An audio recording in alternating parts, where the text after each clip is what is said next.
इस बार मैं क्लास 10 के लिए फिजिक्स का तीसरा पार्ट लेकर आया हूँ।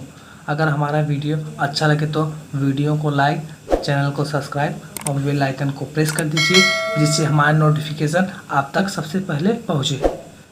आइए देखते हैं प्रकाश का अपवर्तन। प्रकाश का अपवर्तन क्या है? Refraction of light. जब प्रकाश की किरण एक माध्यम से दूसरे माध्यम में प्रवेश करती है तो प्रकाश अपने मार्ग से विचलित हो जाती है। यानी जब प्रकाश एक माध्यम से किसी दूसरे माध्यम में प्रवेश करती है तो वो अपने मार्ग से विचलित हो जाती है। प्रकाश की इसी घटना को अपवर्तन कहते हैं। जो प्रकाश का ये घटना होता है अपवर्तन कहलाता है, और यह दो बातों पर निर्भर करता है। आइए देखते हैं। पहला क्या? जब प्रकाश की किरण विरल माध्यम से सघन माध्यम में जाती है तो वह अभिलंब की ओर झुक जाती है। यानी आपको फिगर के द्वारा अच्छे से समझाते हैं। आइए देखते हैं। मान लीजिए इसे ये है, ये जो है अभिलंब है, ये जो है समांतर रेखा, और ये जो है अभिलंब है। ठीक, अभिलंब है। जब प्रकाश, देखिए यहाँ पर क्या कह रहा है, विरल माध्यम। ये जो है विरल माध्यम है, ये हो जाएगा विरल माध्यम। ठीक, विरल माध्यम हो गया। और से सघन माध्यम, ये जो है सघन माध्यम है, सघन माध्यम,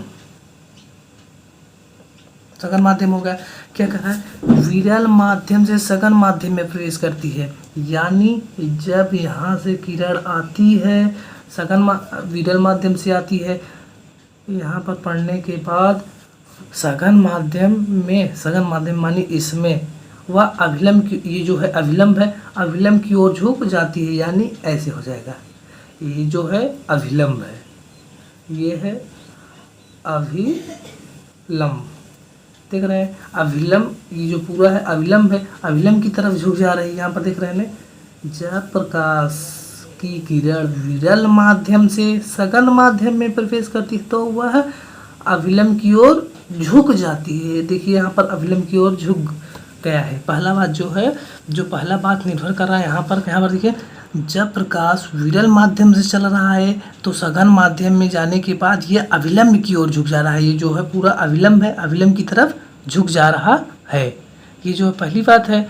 आइए अब दूसरा, ये जो है आपतित किरण है, ये आपतित है, आपतित किरण है।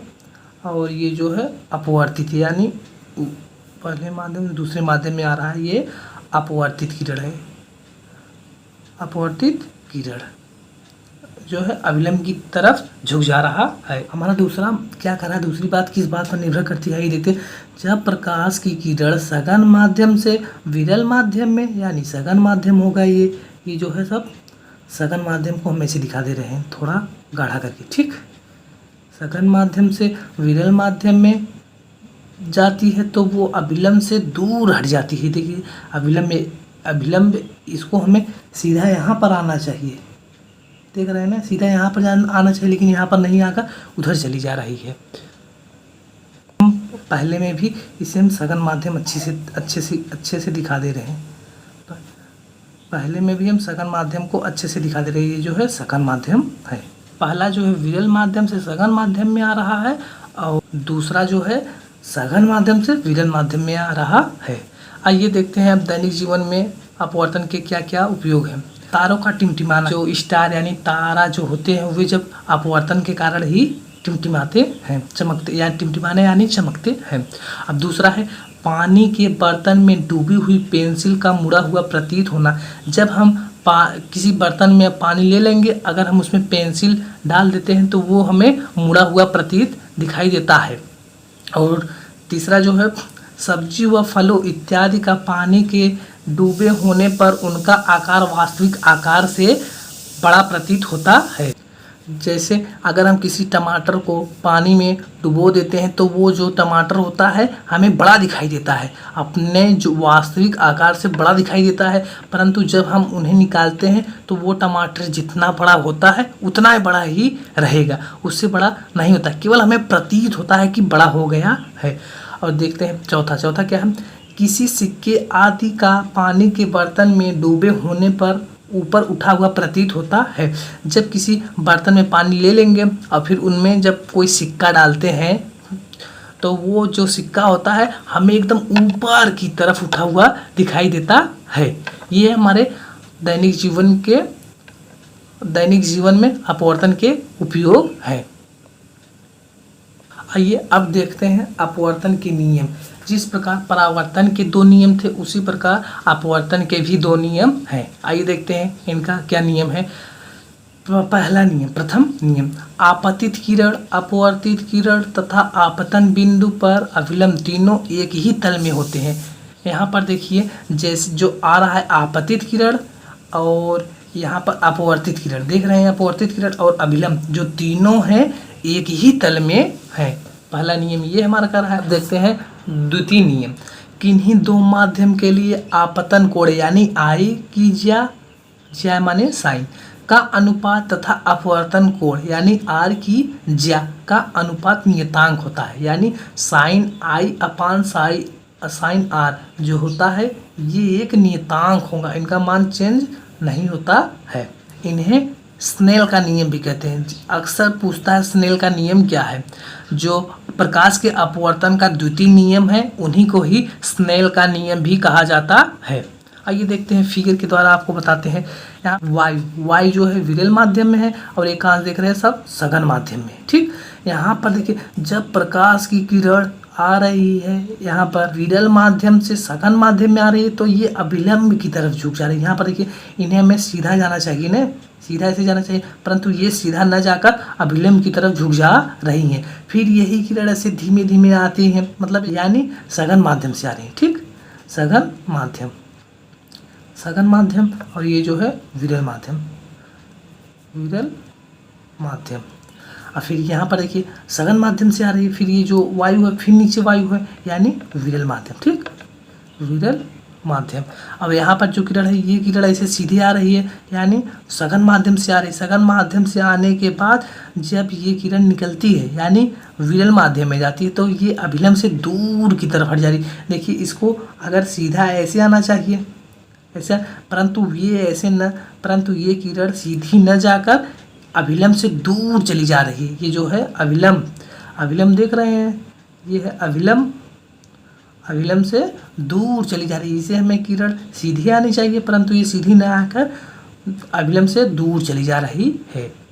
ये अपवर्तन के 2 नियम हैं। देखते हैं अपवर्तनांक क्या है। रिफ्रैक्टिव इंडेक्स,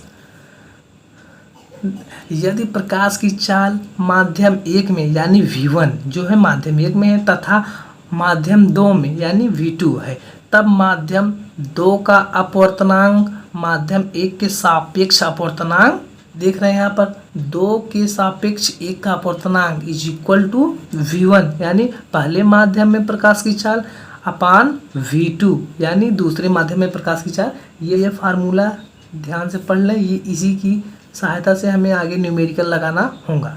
1n2 को माध्यम 2 का माध्यम 1 के सापेक्ष अपवर्तनांक भी कहते हैं। यदि प्रथम माध्यम निर्वात वायु हो यानी प्रथम माध्यम निर्वात हो या वायु हो तब द्वितीय माध्यम का अपवर्तनांक निर्वात के सापेक्ष माना जाता है। यह माध्यम का निरपेक्ष अपवर्तनांक कहलाता है।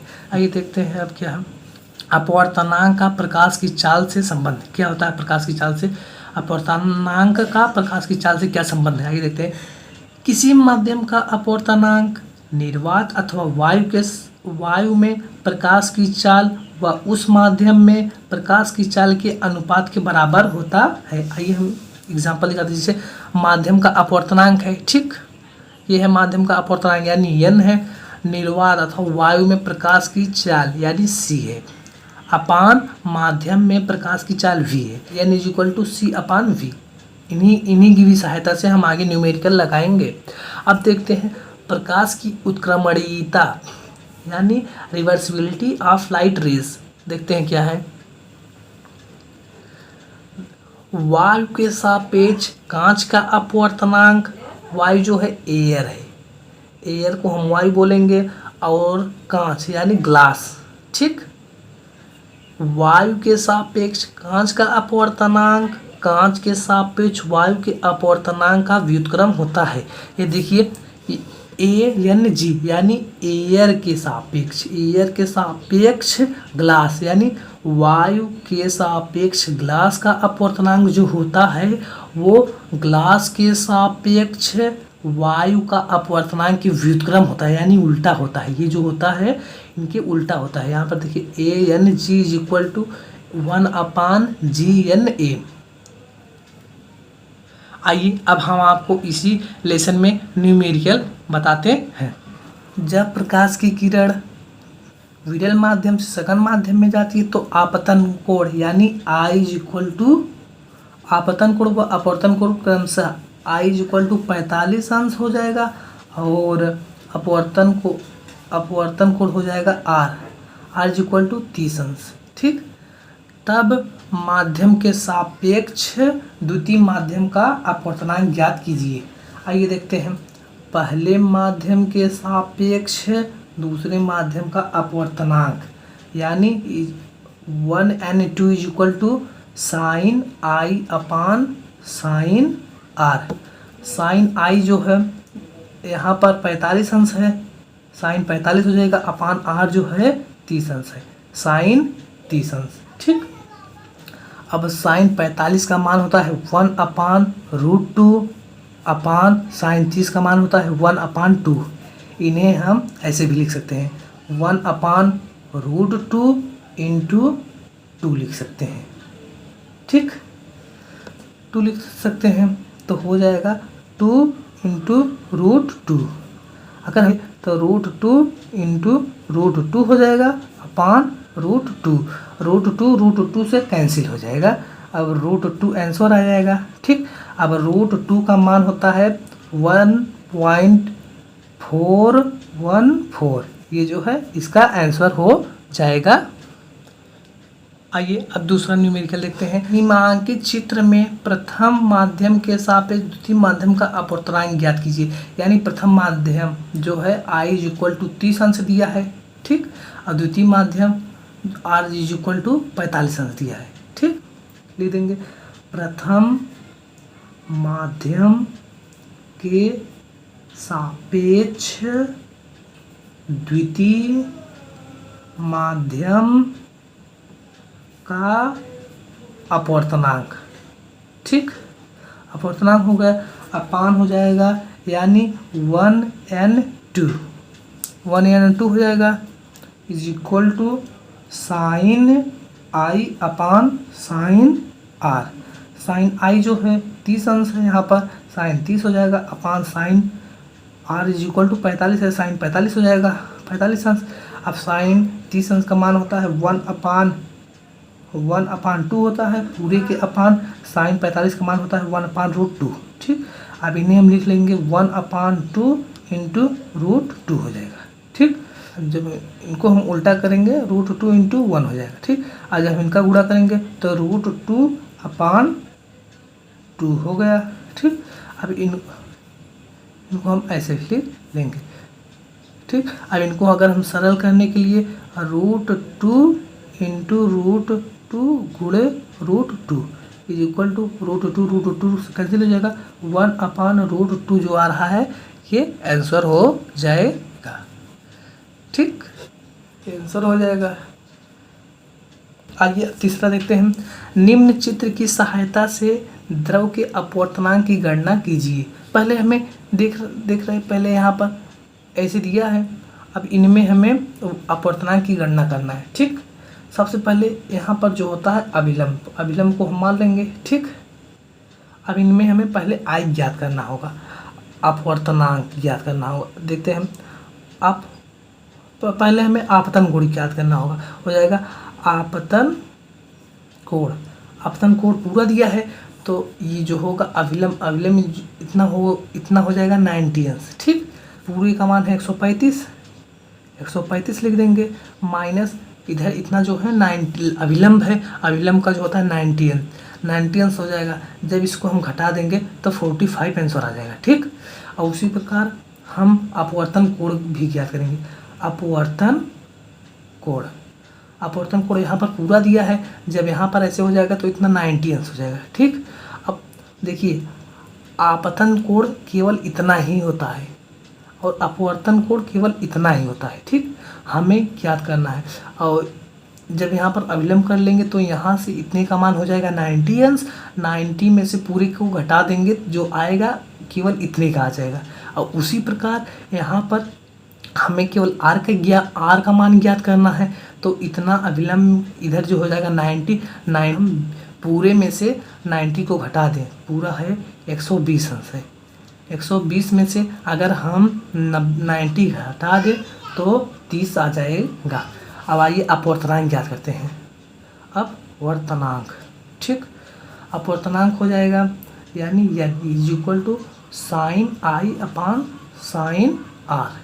अब साइन आई का मान दिया है 45 अंश, ठीक, और साइन 30 अंश, ठीक। अब हम जानते हैं साइन 45 का मान होगा 1/√2 और साइन 30 का मान 1/2 होगा, ठीक। अब इनको हम सरल कर देंगे 1/√2 इंटू 2 इंटू 1, ये हो जाएगा 2 इंटू √2। इनको हम और सरल कर देंगे तो हो जाएंगे √2 इंटू √2 अपान √2। √2 से कैंसिल हो जाएगा, आंसर जो आएगा √2। और √2 का मान होता है 1.414। ये जो है √2 का मान है। इनका अपवर्तनांक इतना हो जाएगा। अब हम अगला क्वेश्चन देखते हैं क्या है। निम्न चित्र में अपवर्तन कोण ज्ञात कीजिए तथा द्वितीय माध्यम का प्रथम माध्यम के सापेक्ष अपवर्तनांक ज्ञात करना है। इनमें हमें अपवर्तन कोण ज्ञात करना है। अपवर्तन कोण यानी आर का मान ज्ञात करना है। पहले देखेंगे हमें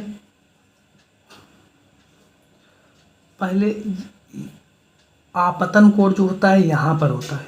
अभिलंब के पास वाला जो कोण, अभिलंब और आपतित किरण के बीच जो कोण बनेगा उसमें आपतन कोण कहते हैं। और अभिलंब और निर्गत किरण के बीच जो कोण बनता है, अभिलंब ये नहीं है, ये जो है ये अभिलंब जो एक सीधी रेखा होती है ऊपर से नीचे की तरफ जो सीधी रेखा होती है वह अभिलंब होती है, ठीक, ये अभिलंब है।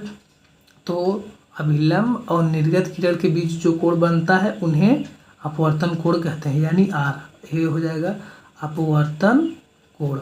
हमें यही ज्ञात करना है अपवर्तन कोण। और ये आई है। पहले हम देखेंगे आई का मान नहीं दिया है। आई का मान ज्ञात करने के लिए इतने अभिलंब है, इतना मान हो जाएगा 90 अंश, ठीक। तो हो जाएगा आप पहले आपतन कोण ज्ञात कर रहे हैं। आपतन कोण हो जाएगा 90 में से अगर हम 45 को घटा दें, यहाँ से लेकर यहाँ तक जो पूरा है ये अभिलंब है, इतने का पूरा मान 90 अंश है। हमें केवल इतना ही ज्ञात करना है।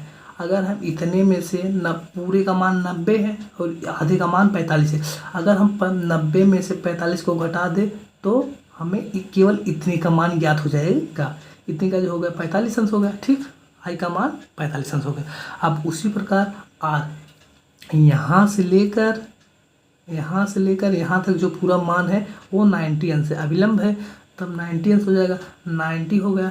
अगर हम इतने पूरे में से इतने को केवल घटा दे तो हमें आर का मान ज्ञात हो जाएगा।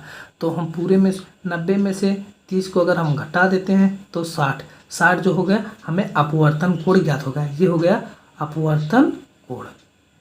अपवर्तन कोण हमें ज्ञात हो गया और ये है आपतन कोण, ठीक। द्वितीय माध्यम का प्रथम माध्यम के सापेक्ष अपवर्तनांक भी ज्ञात करना है।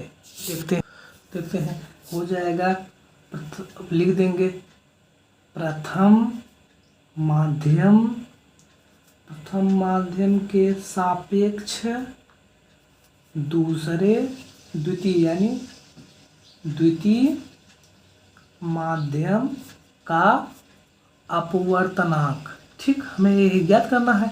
आइए देखते हैं। तो हो जाएगा sine I upon sine R, ठीक। अब यहाँ पर साइन का आई का मान 45 है और आर का मान 60 है। इन सभी का मान हम इसमें पुटअप कर देंगे तो हो जाएगा साइन आई का मान है 45 अंश, तो हो जाएगा साइन 45 बटे साइन 60, ठीक। अब साइन 45 का मान होता है 1/√2 इंटू अब साइन 60 का मान होता है √3 × 2। ठीक, इनको हम सरल करते हैं, 1/√2 हो जाएगा, इंटू यहाँ पर ये ऊपर चला जाएगा, ये नीचे आ जाएगा, तो हो जाएगा 2/√3। ये हो गया।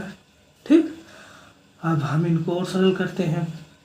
अगर जब हम इनको हम ऐसे भी लिख सकते हैं √2 × √2, और जब 2 का गुणा 1 में करेंगे तो 2 ही होगा, तो 2 को हम ऐसे लिख सकते हैं। ठीक, इंटू √2 × √3। ठीक, √2 से कैंसिल हो जाएगा, तब हो जाएगा √2/√3। ठीक, अब इनको हम और सरल करने के लिए √3 से नीचे और √3 से ऊपर गुणा कर देंगे, तो हो जाएगा √6 इंटू, जब √2 3 2 बार होगा तो हो जाएगा केवल 3। इनका जो आंसर हो जाएगा ये हो जाएगा, तो जो अपूर्णांक होगा यही होगा। अब देखते हैं अगला क्वेश्चन। वायु में प्रकाश की चाल यानी c का मान दिया है, c = 3 × 10⁸ मीटर/सेकंड दिया है। उस माध्यम में प्रकाश की चाल ज्ञात कीजिए जिसका वायु के सापेक्ष अपवर्तनांक, यानी इसमें दिया है वायु के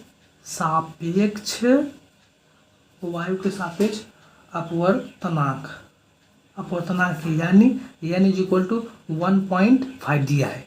ठीक, अब हमें चाल ज्ञात करना है, चाल माध्यम प्रकाश की चाल यानी v ज्ञात करना है। तो हम आपको एक फार्मूला बताए हैं, n = c/v। ठीक, c/v है। अब इन सभी का मान हम पुटअप कर लेंगे। n जो है 1.5 है,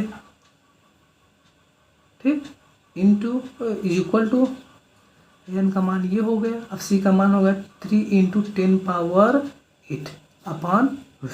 v को इधर कर देंगे, इधर हो जाएगा। अब 3 × 10⁸, अब इसको इधर कर देंगे तो हो जाएगा 1.5। जब हम इसको काटेंगे तो v = 2 × 10⁸ मीटर/सेकंड। ये जो माध्यम में प्रकाश की चाल यही होगी, माध्यम में प्रकाश की चाल v = 2 × 10⁸ मीटर/सेकंड होगी। आइए अब हम अगला क्वेश्चन देखते हैं। वायु तथा कांच के में प्रकाश की चालें क्रमशः 3 × 10⁸ मीटर/सेकंड तथा 2 × 10⁸ मीटर/सेकंड है। यानी क्या है, वायु में प्रकाश की चाल, वायु में प्रकाश की जो चाल है वो है 3 × 10⁸ मीटर/सेकंड दिया है, यहाँ पर देख रहे हैं। अब कांच में प्रकाश की चाल क्या दिया है, देखिए, कांच में प्रकाश की चाल, कांच में प्रकाश की चाल यहाँ पर दिया है, तो हो जाएगा 2 × 10⁸ मीटर/सेकंड दिया है। अपवर्तनांक ज्ञात करना है, तो वायु के सापेक्ष, तो लिख देंगे वायु के सापेक्ष हो गया, वायु के सापेक्ष कांच का अपवर्तनांक, कांच का अपवर्तनांक होगा। ठीक, यही हमें ज्ञात करना है। प्रकाश की चाल, वायु में प्रकाश की चाल, ठीक, बटे कांच में प्रकाश की चाल, कांच में प्रकाश की चाल, ये हो गया। अब इन सभी का मान हम पुटअप कर देंगे। वायु में प्रकाश की चाल जो है 3 × 10⁸ मीटर/सेकंड है। अब यहाँ पर वो कांच का जो है 2 × 10⁸ मीटर/सेकंड है। ठीक, जब इनको हम, ये पूरा 10 कट जाएगा, जब 2 का भाग 3 में देंगे तो 1/5 जो होगा ये वायु के सापेक्ष कांच का अपवर्तनांक होगा। अब आइए देखते हैं इस लेसन का लास्ट क्वेश्चन क्या है। वायु के सापेक्ष जल तथा कांच का अपवर्तनांक क्रमशः दिया है, यानी वायु के सापेक्ष अपवर्तनांक जो है वायु एयर के सापेक्ष, ठीक, एयर के सापेक्ष जल का अपवर्तनांक यानी वाटर, ANW दिया है, हो जाएगा 4/3।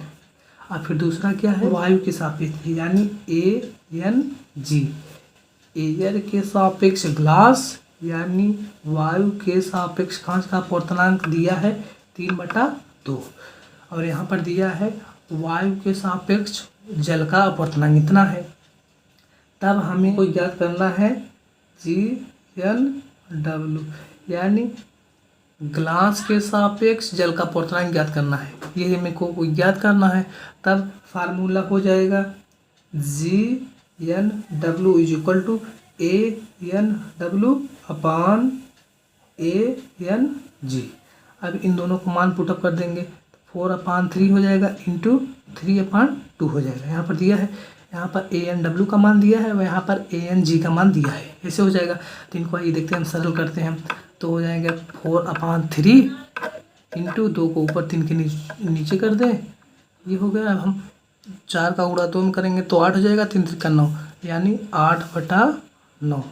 8/9 जो हुआ तो ये जल का कांच के सापेक्ष अपवर्तनांक, यही पूछ रहा था, जल का कांच के सापेक्ष अपवर्तनांक ज्ञात कीजिए। जल का कांच के सापेक्ष अपवर्तनांक 8/9 है।